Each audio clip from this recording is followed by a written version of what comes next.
మధ్యకాలంలో వీళ్ళు ఏదైతే మంచి చేశారో ఆ మంచిని చూసి ఓట్లేమని అడగాల్సింది పోనిచ్చి దౌర్జన్యాలతోటి దాడులతోటి ఈరోజు ఎన్నికలకు వెళ్తా ఉన్నారు.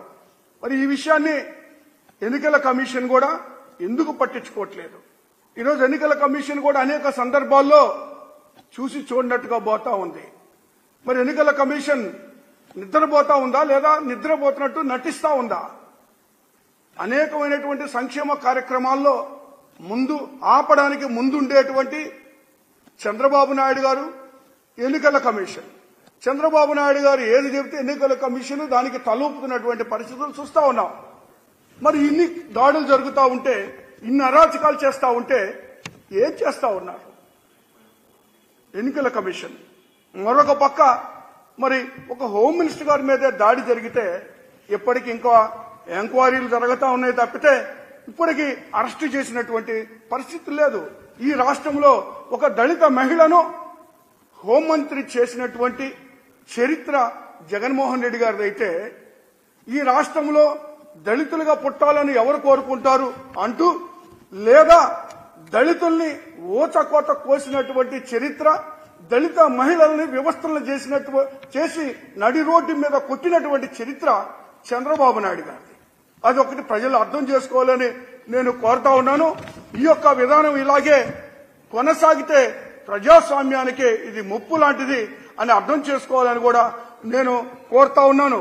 మరొక పక్క చూస్తే విజయవాడ నడిబొడ్డులో ఒక దళిత మహిళను ఎన్నికల ప్రచారానికి వెళ్తే ఇక్కడ కూడా మహిళపై దాడులు చేయడం జరిగింది. ఎన్నికల ప్రచారానికి వెళ్లినటువంటి మహిళలందరినీ ఈ విధంగా దుర్భాషలాడుతూ దూషిస్తూ మరి చెప్పలేనటువంటి మాటలు వాళ్ళు మాట్లాడుతూ ఉంటే మరి ప్రజలు తగిన గుణపాఠం రాబోయేటువంటి ఎన్నికల్లో తప్పకుండా చెప్తారని నేను ఆశిస్తా ఉన్నాను.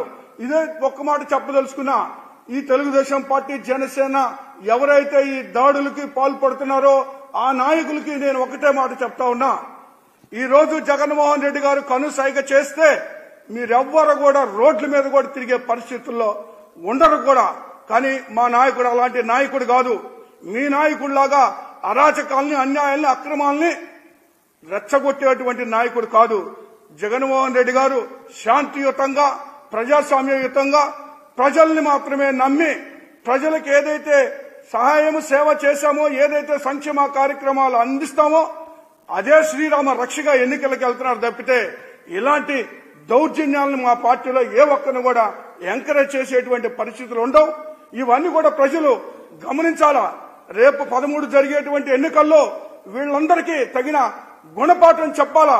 మరొకసారి ఇలాంటి అరాచకాలు ఈ రాష్ట్రంలో జరగకుండా ఉక్కుపాదం వేయాలంటే ఖచ్చితంగా ప్రజలు స్పష్టమైనటువంటి తీర్పు వైఎస్ఆర్ కాంగ్రెస్ పార్టీ వైపు ఇవ్వాలని, మరొకసారి ఈ అరాచకాలకు అంతం పలకాలంటే మరొకసారి జగన్మోహన్ రెడ్డి గారిని రాష్ట్రానికి ముఖ్యమంత్రిని చేయాల్సినటువంటి అవసరం ఎంతైనా ఉందని తెలియజేస్తా ఉన్నాను.